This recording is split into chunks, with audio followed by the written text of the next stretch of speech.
আরে হচ্ছেটা কি সেটা তো বলো। কি হচ্ছে? আমাদের মায়েরা বোনেরা সব খেপে যাচ্ছে এই অন্নপূর্ণা ভাণ্ডারের জন্যে। দাঁড়ান মায়েরা বোনেরা, একটুখানি দাঁড়ান। আপনাদের সঙ্গে কিন্তু আমাদের মাননীয় শুভেন্দু অধিকারী কিন্তু আপনাদের সঙ্গেই আছে।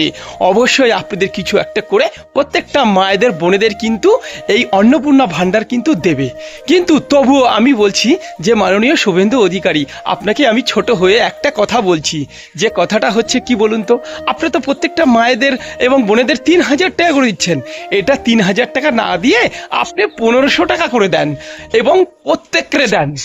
এখানে কোনো ভেদাভেদ হবে না। প্রত্যেকটা মায়েরা বোনেরা যাতে ১৫০০ টাকা করে পায় তাতেই কিন্তু সন্তুষ্ট হবে। আমার এই কথাটা যদি বিশ্বাস না হয়, আপনি একটুখানি সবার সঙ্গে প্রস্ত করে দেখবেন। আপনি একদিন এই নিয়ে বসবেন মাননীয় শুভেন্দু অধিকারী, তাহলেই কিন্তু প্রত্যেকটা মায়েরা কিন্তু খুশি হবে। এই অন্নপূর্ণা ভাণ্ডার নিয়ে একটু আলোচনা করবেন।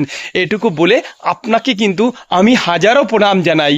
আর আমাদের মায়েরা এবং বোনেদের একটুখানি শান্ত করেন, তাহলে কিন্তু আমরা কিন্তু সবাই খুব ভালো হবে। এবং আমরা তো কর্মী, আমাদের কাছে কিন্তু সবাই এসে দাবি করে, কি হলো আমাদের অন্নপূর্ণা ভাণ্ডারটা কবে পাবো, কোন সময় পাবো, এই প্রশ্নটা কিন্তু খুব করে। তাই আপনাদের সবাইকে জানাই নমস্কার। জয় হিন্দ, বন্দে মাতরম, ভারত মাতা কি জয়।